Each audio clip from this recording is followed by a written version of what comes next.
Hello, everybody, and welcome in to this AFC South show 236, the Week 15 reaction. Might be a little late on this one, but we're still here at the party, and we're going to be drinking beers well after everybody else leaves. So I'm the resident Texans fan. My name is Curtis. You can catch me at That Real Texas Team podcast. You can also catch me here all the time as part of this quartet of fine young gentlemen. Up at the top right, we got Trevor, 1/3 of Third and Teal, talking all things Duval. Trevor, how you doing tonight? I'm doing well, man. I'm glad to be back on this AFC South show. It's been a minute. It's been a minute. It's good to have you, brother.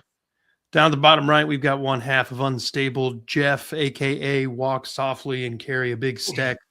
Where does Big Stack originate from? Do what? I'm a big guy. My last name's Steckel. Oh, okay. Just always been Big Stack. That makes sense. He and his other half, Justin, no homo, are My better half. are all the Colts things. That's where you need to go. Unstabled. Justin's also a fantasy guy, so check him out at Kingmaker Sports. Down at the bottom left, we've got Andrew, one half of Titans Table for Two. He and his brother Christian are your fix for Titans things. So collectively, we all come together and do this show. Like, subscribe, notification bell on all the channels and here. Let's fucking get into it, boys. Jeff also does Tag team. Talk about their problems with Justin. Oh. Wow. They really like each other. It's a good work. We do it all together, folks. It's a good support system. Then they also have an OnlyFriends. OnlyFriends, Which is also a sister channel to Only Jags. Jag me off. Hey, that's where Robert comes in. You just saw him. Yep. Top contributor there. Accurate. Uh-oh. Gentlemen, let's talk about some injuries. Anybody get hurt in this game that was sort of meaningful? As of today, we had 3 safeties go on IR. God. Today. 3 safeties got hurt in one quarter. We were 1 injury away from having a cornerback play safety last week. Jesus. So Kevin Winston, the rookie who has become a starter, moved to the nickelback a lot and kind of bounced around the whole field. He's really been making his name met after he finally was able to come back from the ACL. Sucks to see him go out, but I do feel like, hey, he's showing up where we know he's going to be a part of this defense next year. Xavier Woods, who's been rotating in and out as with different packages, was a starter most of the year, went out. And then Mike Brown was the primary backup to those 2 guys, got hurt on a special teams play. So they all 3 went on IR. So completely ending their season since it's only 3 games left. Cedric Gray left with a concussion, which sucks because he's been, one of our best defenders for sure. Hopefully he'll be good to go because he's second in the league in tackles right now. He ended up with 16 before he even went out Sunday. So, and then Kevin Zeitler. I guess. I guess. We can call it cock. Zeitler got hurt as well. I'm not sure exactly what happened. I think it might have been like a shoulder or an elbow. Think that's it. Let's just say that's it. But we had a lot of injuries, ending 3 guys' season this game. For the Texans, Mario Edwards Jr. was put on season-ending IR with a pectoral rupture. He's the second defensive tackle we put on season-ending IR in the last couple weeks. So we're kind of running thin with the big boys, which is kind of weird. It's just like a collection of words. But y'all were pretty deep there to start the season, luckily. Yeah, now we have, the 2 backups are actual guys we just stole off practice squads. Yes, thin big boys like Ed Too Tall Jones or Wilt Chamberlain. Beyond that, I think Woody Marks is going to be fine. He did get banged up a little bit and left the game. He could have come back. D'Amico Ryan said that in the post-game press conference, but Jahar Jordan came out and absolutely lit up the rushing category for the first time in a Texans uniform. So there wasn't a huge need to get Woody back out there in a game that we were firmly in command of.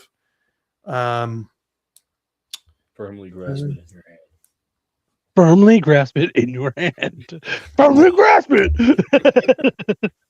Love a good SpongeBob reference, dude. Sorry. You're fine. I think that was pretty He much started it, dude. I think it was pretty much it for the Texans anyway. Hi, Hello. Pietro. Hi, Haji. Hello, everyone. Sometimes you gotta rest your Woody. Do you? Especially when you have a Chubb behind him. All That's right, true. Jeff. What you got down there, man? Who's hurt for you, man? Tell me. None of it's good. None of it's good. Got a big stack. I think the biggest one that we lost was Bernard Ryman. I mean, he left the game. Hopefully, it's nothing too serious. Yeah, he's been our left tackle and one of our more consistent linemen. So hopefully he's okay. That was the biggest name that I can think of that got hurt during that game, though. Your better half's in here commenting about your pride celebration. Mhm. Love that guy. Gotta love that. In the Stop chat. it.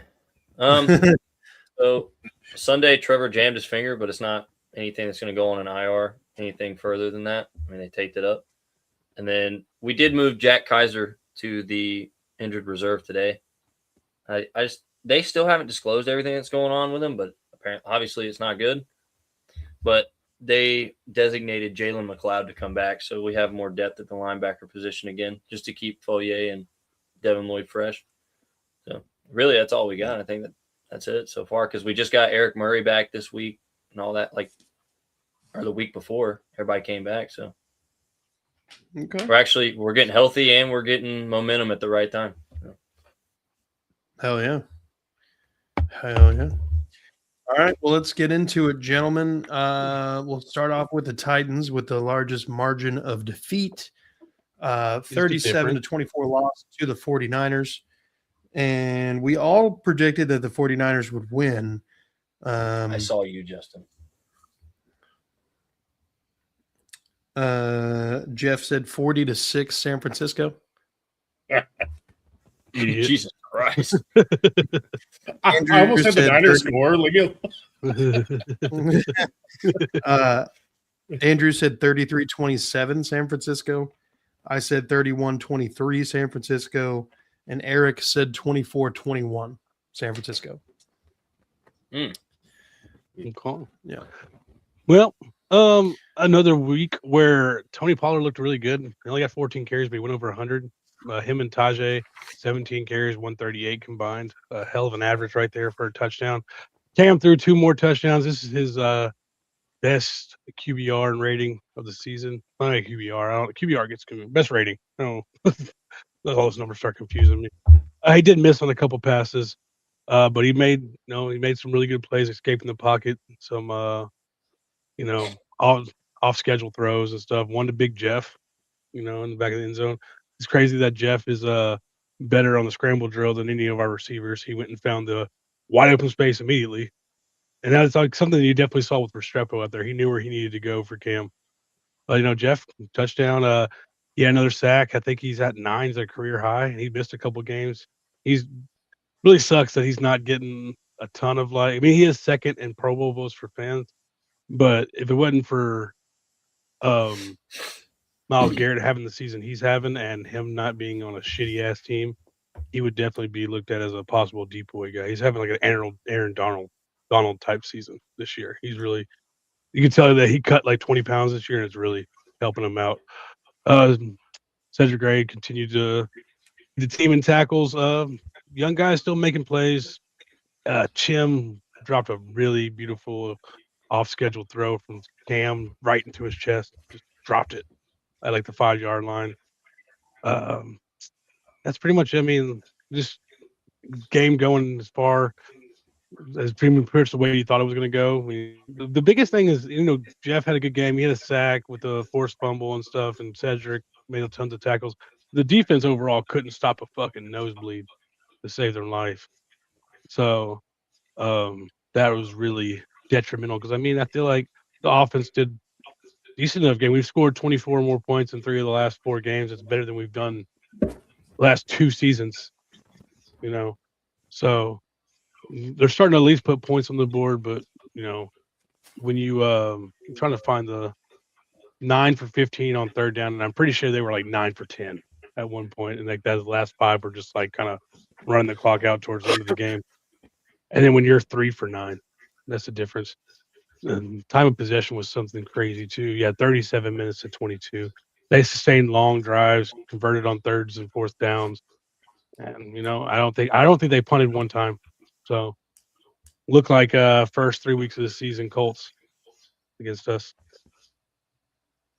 Damn. Well, the defense couldn't stop anybody, but we have good players on defense.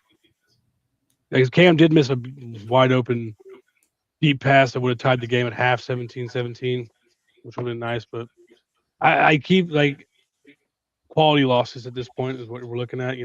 Show some fight, show some growth from the young players, lose a game, keep a good pick. So kind of happy with how it went. Yep. Damn. Yeah, I thought the Titans had an opportunity to put up some points, and they put up 24 against a pretty decent, not great, but a pretty decent 49ers defense. They're missing obviously a lot of key pieces that make them a lot more threatening and a lot closer to elite. But Robert Saleh's nothing to fucking wag your finger at as far as the defensive coordinator goes. It was the first game all season the Titans didn't allow a sack. So let's go. We've only allowed 2 sacks over the last 2 games.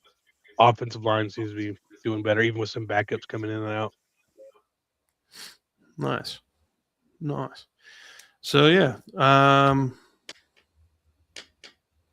Do you even want to win games at this point? No, that's what I said. Quality losses is what I'm looking at. Let's get some see some growth. Like Cam get better and better each week. He's looked. Some people are crazy calling for this guy, like, oh, he's a bust. I think he's looked fine. He just hasn't been consistent, and he's a rookie. He's not gonna look consistent. He's lost his head coach midseason. He's obviously not only is the offensive line looking better with no sacks, it means he's getting rid of the ball faster. He's feeling the pressure better. Because some of those sacks were on him at the beginning of the season. People are wild. He'll only get better. But yeah, I want quality losses right now. Okay. You guys got anything about this Titans game? I think it played out exactly how I thought it was going to play out. With the exception, they put up a little bit more points than I thought they would. It's fair. Right. Hefe? No, I agree with Trevor. I obviously expected the 49ers to win by a bigger margin. I didn't expect the Titans to put up as much as they did, but the result was still pretty much the same. It's a quarterback banner, Justin. Justin. It's always been the quarterbacks. Literally always been the quarterbacks. Just because you've had 3 this year doesn't. Fair. Yeah. If I put Jonathan Taylor on y'all's little thing, then I got to put Etienne and fucking Pollard. I don't even know Woody who I put for the text. I guess Woody. I just put the lumberyard. Acceptable. Sorry Fair that you don't have a quarterback. They do. He's just on AARP. He's got the life alert under the pads. Help! I've never seen an ambulance so close to the field. Man, we have detected a fall. Hey, you know what? This is a perfect segue into the next one. Yes. Colts lose to the Sea Chickens. Final score 18-16. We had predicted. Jeff was the only one who was riding with the Colts. He said 23-17 Indianapolis. Andrew said 38-24 Seattle. I said 33-21 Seattle. And Eric 28-17 Seattle. Hefe, take it away. So I'm going to start this with my little handy dandy fire stacking. And I say that not only because he's been a terrible play caller, he's been an awful game manager, and not just this season. I'm talking his basically his entire tenure. It's frustrating, but now he said in a press conference, of course, Anthony Richardson was medically cleared to participate in football activities. So of course he was asked, "Hey, is there any consideration for him coming off of IR and possibly starting in the near future?" And I'm not saying this segment that Anthony Richardson should be the starter. I don't like this whole situation at all. But it was Shane Steichen's answer that, like, he's so full of shit. Like, his answer to, would you start Anthony Richardson if he's cleared and whatever? And he says, well, he's cleared from his eye injury, but he needs to get back into football shape. And I said, didn't you just pull a 5-year retired 44-year-old Phillip Rivers off of a couch and 2 practices in, you started him? Are we talking about the same football conditioning? Don't bullshit a bullshitter. I don't know what the hell he's trying to do or what, like, if you don't want to start Richardson, just say it. If you're done with him, then fucking say it. I'm tired of he's just so full of shit, and it pisses me off. Like, how can you say that he needs to get in football shape, and then I saw Phillip Rivers drop back, slide in the paint, and he looked like me stumbling out of a bar drunk. Don't tell me that he's in great football shape. I'm done with Shane Steichen. I'm over it. I'm not saying Anthony Richardson can bail us out of the season and get us into the that's not what I'm saying. I'm just saying, don't fucking lie to me. But you think Anthony Richardson's in better shape than Phillip Rivers? That's crazy. He's got to be, dude. At least in better football shape. Like, don't bullshit me. I mean, I don't know, dude. He just had his face broken. He had his eye broken by a rubber band. A big rubber band. I'm saying, he's been eating chips the whole time. He needs to be in football shape. I mean, again, Phillip Rivers didn't look in football shape. No, he's in shape, trying to dude. Scramble and fall over. He's in shape. He's in his father figure. I can speak for all of us when we say we hope you don't fire Shane Steichen. So, speak for the class. All that aside, there are a lot of positives in this game. The Colts were expected to get blown out 14 points. I think was the spread. Seattle was predicted by most people to go over 30. Round is a shape. Exactly. They were expected to score over 30 in this game. And the defense dominated this game. The Colts defense for about 59 and a half minutes. The most important being that final 40 seconds. They held him to 6 field goals. Phillip Rivers did toss his first touchdown since 2020. It seemed like they were all over Sam Darnold. Seahawks couldn't run the football to save their life in this game. They finally pounded the rock with Jonathan Taylor, but again, Phillip Rivers dropping back 27, 28 times. What are we doing here? Why? Yeah, I mean, each run is – what is he averaging? Let me see here. Just between Amir Abdullah. So they're averaging 3.5 to 4 yards per carry each. That's good enough to keep running it. Again, I've seen Bill Belichick call 1 or 2 pass plays in a game. You don't have to pass the ball, and you don't have to do it 27 times with Phillip Rivers, who has 2 practices since 2020. You have Amir Abdullah. You've got other players that you can run the football with. It doesn't all have to be Jonathan Taylor. It seemed like that was the right game plan, but then he kept throwing in so many passes with Rivers. I'm over Shane Steichen. And yeah, Kingmaker scores, Justin. Warren should have been hyper targeted. Yeah. And he wasn't. I don't know. It was a really good game. It was a slugfest that I said it needed to be when we did our pre-show. I did say that the Colts were going to have to keep it a low-scoring game. It's exactly what the defense did. Unfortunately, it almost seemed like Gus Bradley was back on the sidelines because they wanted to prevent defense up by one. Groupie was great, 60-yarder. I thought he made the game winner. I don't know, man. They did much better than I thought they would. That's really all I have to say about it. I will say that was a lot closer of a game than I ever anticipated it would be. I didn't think the Seahawks were going to have to survive on field goals exclusively. I thought there would be a lot more JSN finding the end zone, especially with no Sauce Gardner, no fucking Travarius Ward, no DeForest Buckner. They played they played good on defense. They did. They showed up and stepped up when they needed to. The offense just really couldn't, get over the hump. And obviously with Father Time back there, you've got a very limited range of things that you can do with him. And unless he's in like doggy, like he doesn't know what the fuck he's doing. Mm-hmm. I agree. Yeah, I mean, I thought this was might end up being a blowout with all the injuries on the Colts defense and how well the Seahawks offense has been playing all year. But I mean, props to the Colts defense. I mean, Jason still got his yards, but I mean, they kept him out of the end zone, which unfortunately for my fantasy team, I literally lost because Jason Myers put up 24 points in fantasy. So shout out to the Colts defense for screwing me there.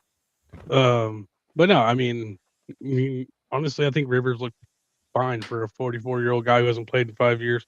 I mean, I don't think did anybody expect him to go out there and throw for 300 yards. I think you expected him to be a game manager and make the correct throws, and I think he did for the most part. He wasn't throwing it downfield. I mean, he kind of reminds me of Rodgers a little bit right now. A lot of check down to the running back, to the underneath guys. I mean, Rodgers obviously has a little more zip on the ball right now, but he's also been playing football the last 5 years. So,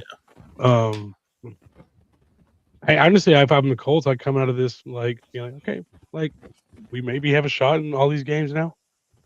Feeling a little bit better about it. I mean, the Seahawks are one of the premier teams in the league. They're 11-3. Honestly, the 49ers made me a lot more nervous than Seattle did. I don't know why. That is, I think that's too crazy. They just do. That's by name value, I feel like, because they've been better recently. I'm not saying you should feel like, oh, we're going to win these games, but I'd go in there and be like, oh, we have a shot. The defense can play like this every week. We have a shot. No, if they play like that, that's the problem. They haven't played like that consistently. We've seen them be really good on defense at other times, like the last drive. It's just, what in the fuck just happened? Where was that defense for the last 59 minutes? I don't know. Justin's got it. Say he was throwing some ducks. It was. I said fine for a 44-year-old guy who's been retired for 5 years. Context. And I completely agree with that. Yeah, I mean, a dude that just came off the couch 2 days. I mean, you made mention of it 2 practices before he started, and he still tossed a touchdown and kept you in the game. Yeah, I mean, but I will say, I think the only thing I took away from this game, because I just felt like the Seahawks were gonna. The Seahawks spit and sputter. They spit and sputtered against us too.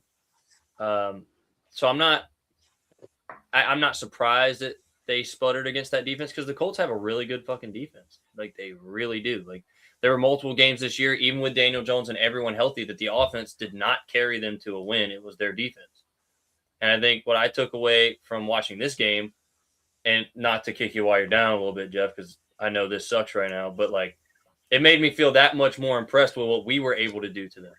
What we were able to do against that defense just a week ago in even worse conditions. And we were able to seemingly do whatever the hell we wanted. We did what we wanted when we wanted almost the entire game. And it makes it feel like, damn, you really like that. So I think to do that against the Seahawks, though, proves that they're legit and that it's not a fluke, obviously, because that's one of the highest flying offenses in the league. That can't be denied. So, Justin's got another comment here. Texans, y'all want to let us sign Davis Mills? Yeah. 3 first-round draft picks. They don't have any more, dude. All the way for Sauce Gardner. When they start getting them, when they get them back, it's ours. Fucking take it. Best I can do is a bowl of cinnamon toast crunch. Deal. Well, I mean, if you had said any other cereal, I would have said no, but you said Cinnamon Toast Crunch. So we're in. Legit. you son of a bitch, I'm in.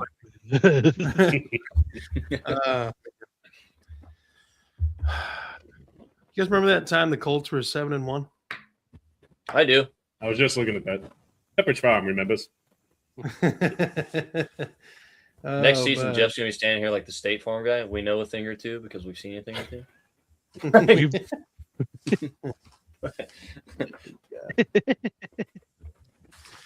All right. Well, let's We've won more pivot. recently than the Colts. We got the Texans and the Cardinals. Texans take care of business against the lowly Cardinals 40-20.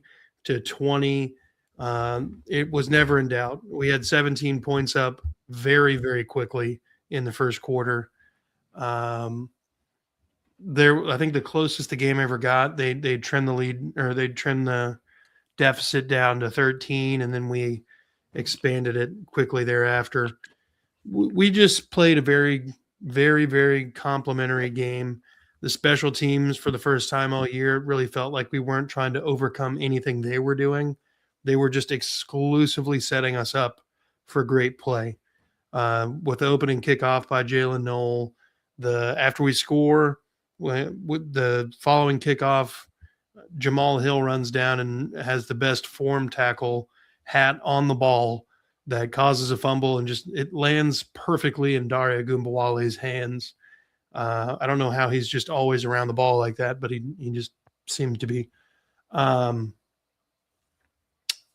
Good at football. Yeah, I mean, like, really the only special teams snafu was the blocked field goal.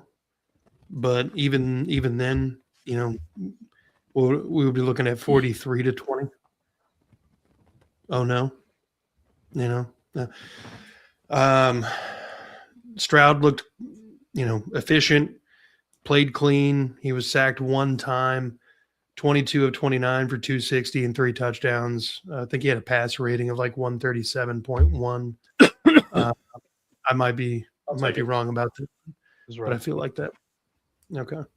And then, Woody Marks, I mentioned at the top of the show, got hurt, left the game, and second-year player out of Louisville, Jahar Jordan, comes in, and on 15 carries gets 101 yards in his debut, which is a Texans record for your debut game. Nobody's ever had that many yards in their debut as a Texan. So pleasantly surprised, kind of a little bit pissed in a way. Like, why did it have to take 2 injuries to running backs before we ever got him on the field, period? We've had the burstless Nick Chubb on the field for most of the games now, and instead of just trying something else,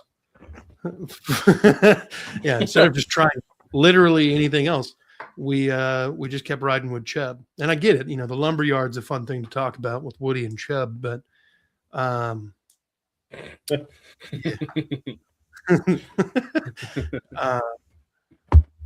but yeah, I mean, Jaws should have been on the field a deep ago. Nico hits over 1,000 yards on the season after basically exploding over the last 5 weeks. Trying to think. Honestly, like, we let up 20 points to the Cardinals, and I didn't really expect that many points to happen. But the defense still was able to make a bunch of plays, and Jacoby Brissett didn't get over 200 yards passing until well into fourth quarter. So I still feel great about the Texans defense. That this is not like, oh, the Cardinals got 20 points on it. You could tell the the gas pedal didn't have to be pressed by the defense like it does in every other game. There's no need for them to go extreme balls to the wall because they're the only thing keeping us from fucking losing the game. The offense played pretty complimentary and took a lot of the pressure off of them. So fucking finally, in other words. Trying to think if there's anything else important that I had. I don't believe so. What'd you guys think about the 40-20 win Texans over Cardinals? Yeah, just a super efficient day by the Texans offense, which you've been kind of hoping for all season. They scored points on every drive but 2, and one was a blocked field goal and 1 punt. Super hard as the Cardinals. When you're down, you basically spot 10 points before you even get an offensive playoff. And in the first offensive drive, you go 3 and out, and then they score another touchdown. So you're by the end of the first quarter, you're at -7 yards, down 17-0. It's not a good way to start. Shout out to Jacoby Brissett kind of played like he's not the guy that's going to bring you back. He played really efficiently, played just like I said he would in the pregame. Like he had the 1 pick, but he typically takes care of the ball. He had 3 touchdowns. Trey McBride was Trey McBride, but you're down 17 before the game even really gets started. Never really. But shout out to Stroud. It's his best game since his rookie year. I feel like, like between last year and this year, just as efficiently wise and actually putting up points. Justin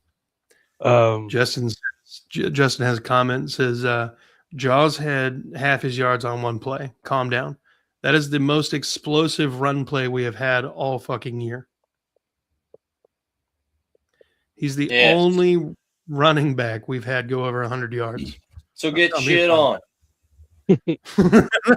Don't tell me to calm down. Don't you tell me, boy. Yeah, super efficient. Over 50% on 3rd down. And every time they failed a 3rd down, they were in field goal range for once. So with Arizona being below 50% and then 33% on 4th down, it's really just an efficiency. I think, like I said, the Cardinals, once they finally started going, they played fine. But they were just down 17 when they started playing fine. They can never make it way back. So shout out to hopefully this is this offense you can see for the rest of the year for the Texans. It could be really dangerous. Yeah. Because the defense is already there. That's what I'm hoping. Can we all agree that it's awesome the Chiefs are eliminated? Yes. What? Me personally, yes. I like that they're eliminated, I guess, but I would have rather seen them in the playoffs because we have a get back to get on them. So I would have rather seen them at least get it. Because then you know what it's going to be. Like, even though they've been playing like shit this year, you already know what it's going to be. It'll be, well, Mahomes tore his ACL. Yeah, he tore his ACL after it was pretty much said and done, but that will be the cover for it. And it'll be a discounted year for any AFC contender team that makes it. And they literally already started the headlines this morning. Like, I've seen them. I saw them all day today and yesterday that the AFC is wide open now. Motherfucker, we've all had our seating positions locked in at the places we're at now for like 3 weeks now. This ain't got shit to do with them or him blowing his ACL out. This is just because they've been a shitty team this year. I am interested to see what they look like next year. I mean, I think he'll be ready by week 1. I agree they will, but they're in cap hell. Cap hell. Kelsey is retiring. There's no way he comes back next year. No. He doesn't look like he's into it anymore. He's been okay. Right? He's been like an average tight end instead of a great tight end, when he says stuff like, I've always had the answers and I can't find them this year, yeah, he's done. He's done. I mean, your fiance got about 1.3 billion reasons why you ain't got to be there. Mm-hmm. So, I'm interested to see. They're going to have to cut some people for sure. There's a world where, well, it's kind of forming right now, but the playoff field is going to be without Mahomes, no Burrow, possibly no Lamar. The scariest big name quarterback in the field is going to be Josh Allen. Yep.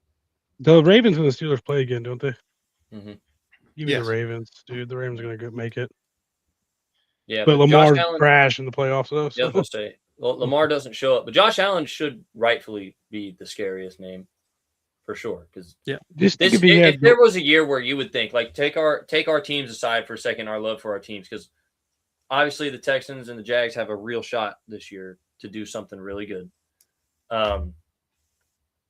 Josh Allen should be the clear favorite to make the conference game just because of his experience there. Like, the guy does turn it on. He was just never able to get over the fucking Mahomes hump. Like, he wins every game in the playoffs except for the one against the Chiefs. And now that's not a speed block, Yeah, now it's not even a possibility. And look at, so, I feel he's kind of put himself. I still think Stafford's the favorite for MVP, but he's kind of put himself there. Other than James Cook, he has no weapons. Dude. I don't think you can even look at it. I mean, they're going to look at Josh Allen, but I don't think you can after just like that Miami game. Like to me, that's just kind of eliminated. I know one game doesn't define a season, but holy shit, man! It was a rough game for him. It's Miami, bro. But I will say, to get kind of what I saw from this Texans and Cardinals game, like, obviously you saw the Texans offense do something for the first time seemingly all year.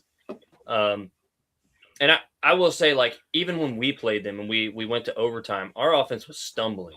Like, we stumbled to that win because it was our defense the same way. So I think the Texans are finding their legs now. I think that's the difference between this game. Kind of for me was like a measuring stick between the two. Like, I got to see how you guys participated against a team of that caliber versus how we did. And I think it kind of showed us, if any of us were watching, that the Texans are still figuring it out offensively, in my opinion. Like, I'd like to know your opinion, Curtis. So I'm not going to sit here and say I've watched every Texans game this year because I haven't. So I feel like this was the most complete game, like you said. And I feel like to see them figuring it out shows that we're still on different, like, we're at different places in, like, our development. Like, our offense seems seemingly, especially over the last month, to have figured it out. Now, and you're watching the Texans team. The defense has had it figured out all year. That's what kills me. Everybody's like, oh, the Texans are on a hot streak because their defense is figuring it out. No, motherfucker, they've been the number one defense in the league all year long. Like, this is not a new development. Yeah, it's not new. Yeah, it's not new. And that's the thing that kills me. Like, even when you have the Jaguars Texans talk, because, you know, obviously we're the two to compete for the division. You know, when you have that conversation, everybody's like, oh, it's the defense. Well, we've already played the defense. It's not the defense. It's what is the offense going to shape into? Like, is the offense going to finish taking shape? And I think this was the first step to doing that. So I don't think you're wrong. I think the offensive line is consistent. It's the first time all year we've had 3 straight weeks of the exact same offensive line. And that's huge. I don't know that it's necessarily taking shit. I mean, we put up 44 on the Ravens earlier in the year.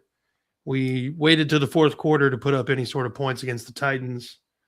Waited to the fourth quarter to put up any sort of points against the Jaguars in game 2. I hope that they're figuring it out. I don't believe that they are. I still think Nick Caley is trash at his job.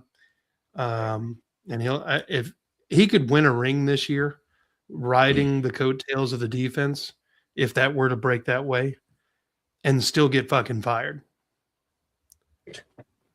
I think he should be. Yeah, he's not earned the ability to come back. Now, over the next 3 games, he could definitely, change some opinions. You get another tune-up game essentially against the Raiders, and then you get an actual defense that's a challenge against the Chargers, and then you get the Colts again in what could be a meaningful game. So we've got some interesting things. It'll be a meaningful game. It'll be a meaningful game, but not for the reason that Colts fans would hope so. Like, it's not going to be. And honestly, look, it's not even trying to kick them while they're down, but they were sliding before Daniel got hurt, and now they've fallen off the cliff. It is over. I mean, I think it's time to accept that, and I know Jeff has. Jeff knows, but it's time to accept that because, like, you would think in the face of adversity, losing your quarterback, you'd turn to the best running back in the league, and instead we're still 30 pass attempts a game. It's fucking over. Yeah. It's over. So I think that game's going to have all the meaning, but simply because that right there, I think simply because it's going to come down to we have the hardest game left between the Texans and the Jaguars remaining schedule when we play the Broncos this weekend. Yeah. And I'll talk about that in a minute, but like that's going to determine, I think, a lot about whether or not you guys claim the 1 spot in the division and move into the 3 seed potentially, or whether you stay wild card and have to go away or go like to someone else's stadium for the first round of playoffs. So Yeah. it'll absolutely be I'm meaningful. glad you brought that up. We're going to talk about the playoff seeding later. By the way, I didn't read these off already, but Jeff said the Texans would win 23-20. Andrew 20-17 Houston. I said 27-10 Houston, and Eric said 23-20. So, Jeff, do you have anything before we move on? No, I mean, like you said, I mean, it was probably Stroud's easily the best game that he's had this year. It was very incredibly efficient. He had a good run game to back him up. It seems like that line is finally starting to give him a little protection, and their defense is just playing like they have all year. Yeah, it seems like I don't know if they, like you said, I don't know if they're like finally figuring it out offensively, or it was just kind of a down Cardinals team. But I guess we'll figure it out, like you said, when they go up against Chargers. So, but it seems like they're getting better offensively. It does seem like it's trending in the right direction. Yeah. It's just, how much of that is real. All right. Last game on the docket. Jaguars win 48-20 over the visiting Jets. Let's see. Predictions were Jeff had 32-17 Jacksonville, Andrew 31-10 Jacksonville. I said 31-9 Jacksonville. Eric 36-10. Trevor, take it away, my boy. Okay, so I think when you talk about a complimentary game, there's no better example than this game here. Special teams had great returns. They were solid in blocking. Defense was creating turnovers and stops like it was going out of style. And Trevor Lawrence had a historic day. I mean, and I know the first thing people want to run to is it's the Jets. Okay, so the first thing I'd like to point out and why this is still remarkable. First of all, 6 touchdowns scored in an NFL game is incredible for any player in any team in any game. The NFL is full of all grown men. You're playing against all professionals. Like all of these guys are considered to be the best at their positions. That's why they're in the league. So I'll bring you some stats here. The QBs versus the Jets this season. Okay. Drake May only had 1 touchdown. He did throw for 283 yards. Josh Allen, the scary one left, had no touchdowns, only threw for 200 yards. Lamar Jackson, 0 touchdowns, 164 yards. Baker Mayfield, 1 touchdown, 277. Bo Nix, 1 touchdown, less than 200 yards. Bryce Young, 1 touchdown, 148 yards. Tua, across 2 games, both times he played, he only threw for 3 touchdowns combined and 310 yards. Trevor Lawrence alone in the one game, 6 touchdowns, 381 yards. There's no discrediting that. Because the thing is, the Jets have a terrible offense. They're actually in a much similar position to what the Colts are in now. Their defense can play good ball. They have playmakers on the defense. They play good defense. They just can't score. But Trevor is in a flow state right now that I don't think has been witnessed in his entire NFL career. I mean, you think for 3 weeks straight, he hasn't played in the fourth quarter because we're up that big. You know what I mean? Like, the guy is on another level. There's no denying it. Over the last 3 weeks, he has 895 yards, 10 touchdowns, no turnovers. He's playing out of his mind, and that's against the Colts defense included. Like, I mean, that's considered a top defense in the league. So we're no longer just barely winning and stumbling out of games like we did against the Cardinals, which is why I brought that up. We found the deep ball now. We found our intermediate game and our short game. Our run game has been good all year, and now Trevor's comfortable in the system. We're not just beating teams; we are decimating them. We are taking them apart from the first snap to the final snap, and that's where I felt like we fell short in the Texans game, because even I'm sure you'll remember, Curtis, that game was not close until the second half when we took our foot off the gas like a bunch of retards. Like we fucked that up. You know what I mean?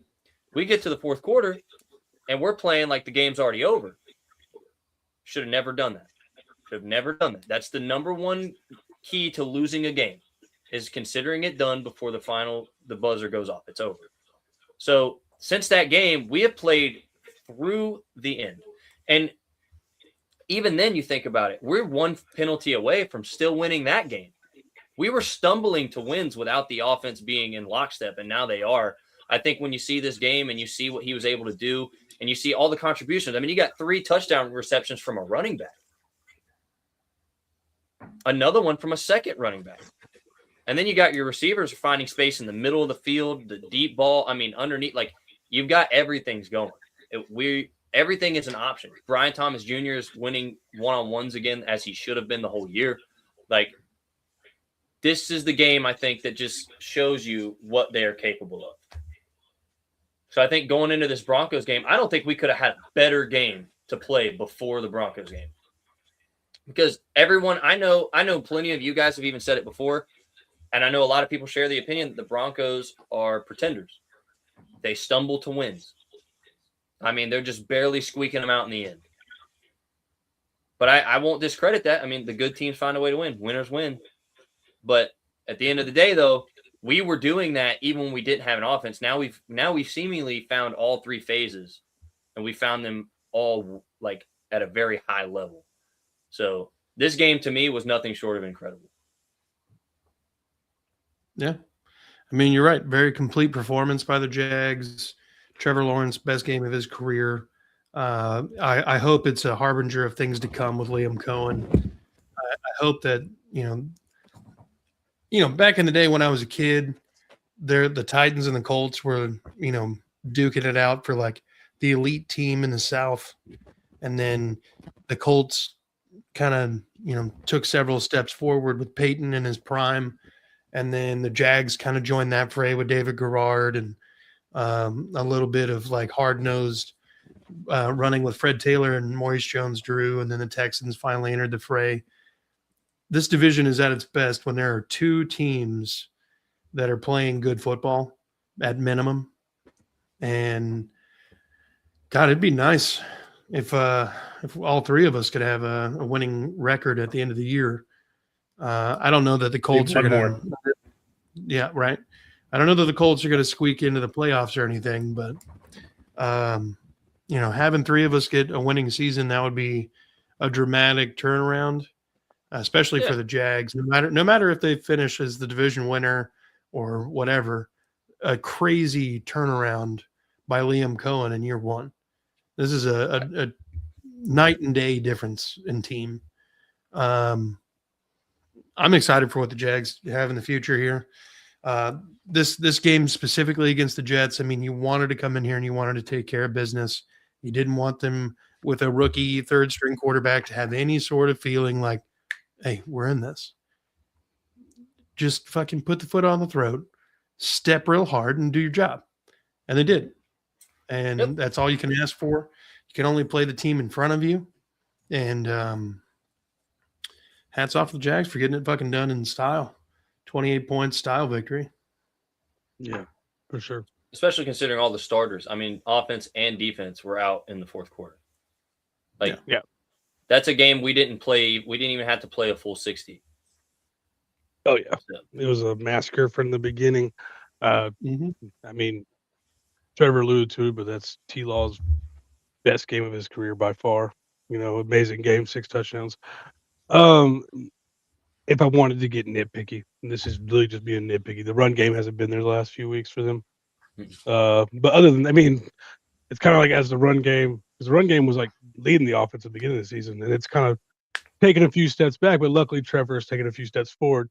So it's worked out fine. I'm not going to talk about the Jets. I mean, every team in the NFL is an NFL team. So shout out to them. I mean, we'll see. So who do they have next week? The Broncos? Yeah. So that's a good defense. So hopefully we'll see something, Yeah. I think, they got a couple, well, just that's really their only test for the rest of the season, honestly. Got the Colts and the Titans after that. So that's even if they've been squeaking out wins, it's because that defense has been so good. And Nick's has shown up when he needs to. He might not be playing as good as he did last season, but he's showing up at the games when he needs to. So I think it'll be a good game. I wish they could flex that one. Hey, I completely agree. I thought it should have been flexed personally. But not just that. I'd also like to say too, like, I think this will be a good precipice for us for how it would fare if we saw the Texans in the playoffs. Because I feel like the Texans and the Broncos play a very similar style of defense, like very physical, very hard nosed. Like they're going to stick to you, and their linebackers are going to try to murder you when you have the ball in your hand. At the front seven, for sure, I would say the big difference is the secondary. Mm-hmm. The Jags seem to play a little more off, but the Broncos have better corners, so they're going to press a little bit more. So I think that's the biggest difference is the zone coverage and the press man at the line. But the front seven is very similar for sure. Good pass rushers, hard hitting linebackers. That's all I got about it, man. I think it was just good. Hell yeah. Well, look, it's not the most possible thing. Sorry, Jeff. But it is still possible. It is still possible for 3 of the 4 teams to make it to the playoffs. Gentlemen, was that even a thought in your head going into this season? No. Mm-mm. No, not at all. Yeah. None of it. Well, I had the Colts close to the bottom with the Titans. You guys remember that time Andrew was like, Titans are going to win like 8 games or something? It was hopeful. We were all man. We were like, season. We were like, maybe Season of hope. We were like, maybe 5. Maybe 3. Season of hope, But baby. hey, I mean, would you rather come into a season thinking you might win 8 games, or would you rather come into a season 7-1 and in the season 8-9? You know, That's the question we all need to answer. I like to set the bar really, really low because I'm not disappointed then. Yeah, that's a fair point. I'm a Titans fan, a Vanderbilt fan. I've been disappointed my whole life. So, Damn, sucks to suck. Okay. Let's see here. Coming from the Vols guy and the Texans guy. The Vols won a natty in '98. All right, relax. Were you alive? Barely. Yeah, I was alive, sir. I'm not gonna hear about '98 from another Vols fan. In '98, boys. I have done my weekly playoff machine. If you want to hear it. Yeah, hit me. All right. AFC first seed. I do have the Broncos. Second seed Patriots. Third seed Jacksonville going 12-5. The only game they lose being to the Broncos. Fourth seed Baltimore. Fifth seed Chargers. Sixth seed Buffalo. Seventh seed Texans. Only losing 1 game to the Chargers. So 11-6 and 12-5 for you boys. In the NFC, I have the Seattle being the first seed. Second seed Packers. Third seed Eagles. Fourth seed Bucks. Fifth seed Rams. Sixth seed 49ers. Seventh seed Lions. So with the Jags being you said the 2 seed, 3 seed? The 3 seed, yeah. 12-5. So who would they be playing? Buffalo. Be Jags, Buffalo, hosting Buffalo, and Houston would be going to New England. See, and now here's the other thing. As a Texans fan, we're sitting at the 7 seed right now. So no matter what happens, we'd be playing road games. And I'm not necessarily opposed to that this season. This team feels different on the road this year. We haven't had like a real bad we've lost games, but we haven't lost games by more than 1 score. You know what I mean? Like we've had very, very competitive games each and every week. I think we could go into Foxborough and put an end to a very young Patriots team. Yeah, I think we could go to, if the Steelers end up winning the division and we somehow get to be the 5 seed, I think we could go to Pittsburgh and win that playoff game. Oh, yeah, for sure. I think I think if we end up playing the Broncos, well, we'd end up playing the Broncos in the second round if we were the 7 seed anyway. But I think we could go to Mile High and beat the Broncos. Like it'll be a defensive 13-10 kind of game, You know, kind of like it was in the regular season. I for don't shits know and that gigs, being the I 3 changed seed. the Texans to beating the Chargers, and if that happened and everything else stayed the same for me, Jacksonville would go to Houston round 1. That'd be awesome. That would be kind of interesting. Because you'd both be 12-5, and I guess you Texans on the tiebreaker over the. I think it Jags. would be conference record or division record at that point. Well, at that point, I think our division record would end up being tied because who do you guys play one more time? You play the Colts again? Yeah. Okay. So, I They mean, go 5-1 if they beat them. yeah, so they'd be one above, I think. No, because No, you'd be 5-1 too. It'd go to conference record. They must have a better conference record. At the Yeah. moment, we're 1 game ahead of you guys in the conference record. Wow. With only And conference games also, to go. I think. unfortunately, we also play 3 AFC games, down the final stretch Yeah. here. So So do Yeah, so they. there's- So Yeah, I was about to say we do too. So really, it's just going to come down to who loses. Like that's it. yeah, Mm. realistically. But I don't even know that I want the 3 seed. Because if Buffalo is the most Super Bowl ready team because of experience and playoff experience, I don't know that you want to have them coming to Houston. Potentially, round 1, depending on how everything shakes out. But there's still a possibility they end up flipping the division with the Patriots and end up winning again. yeah, it's Which- close. It's very close. They're a game apart right now. They both have, I think, 2 division games left. So Look at this. The Patriots. no, the Bills don't. They have 1 division game left. The Patriots play Patriots the play the Jets Dolphins. and the Dolphins. But they have Yeah. the Ravens next week, and the Ravens are fighting for a playoff spot. I think the Ravens might give them a little game in Baltimore. Yeah, because the Ravens are going to be chippy because they know they still have a shot. The Ravens are playing good football right now. They just blanked the Bengals offense. So, that's pretty hard to do with Burrow in the game. Mm-hmm. Flacco in. Does the seeding matter at all to you? Or is it just moving a ticket to the dance enough?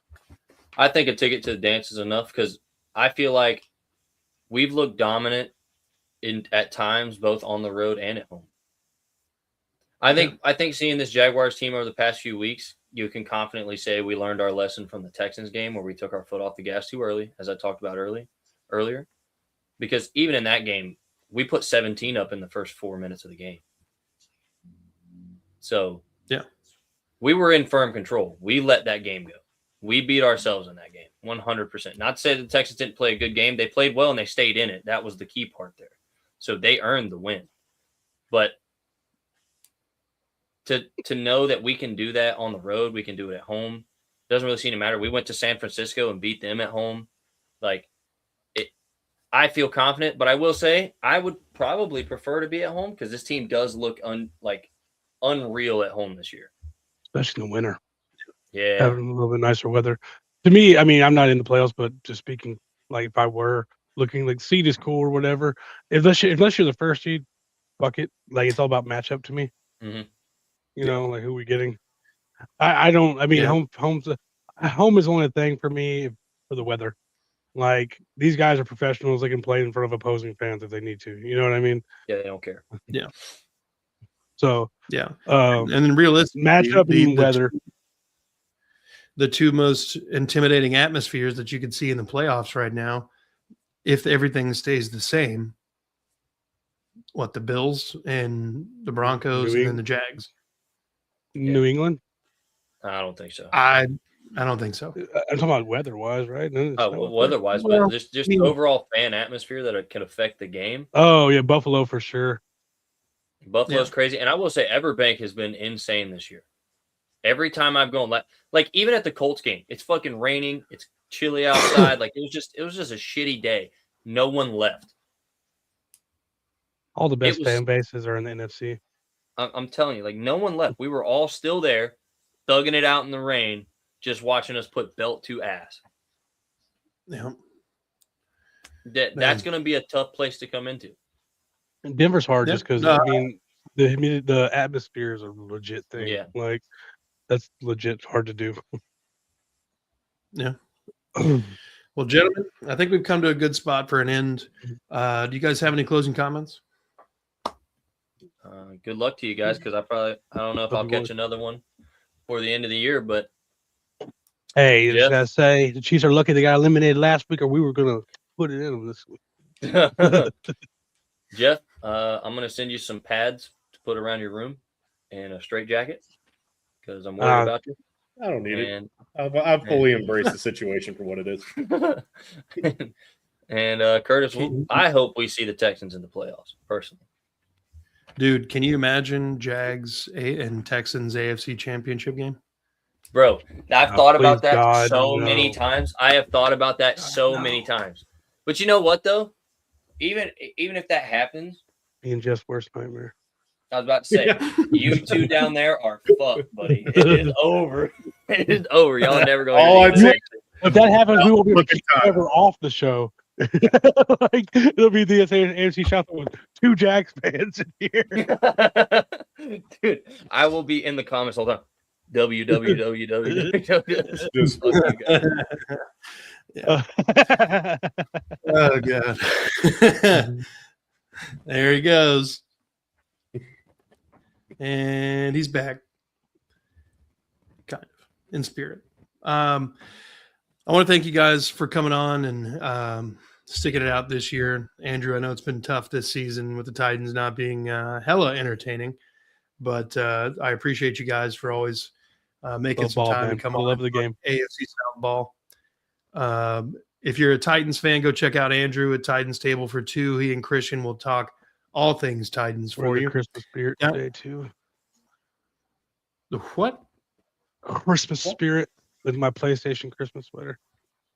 Word. Nice. It's actually kind of sexy. Down at the bottom right, we got Jeff.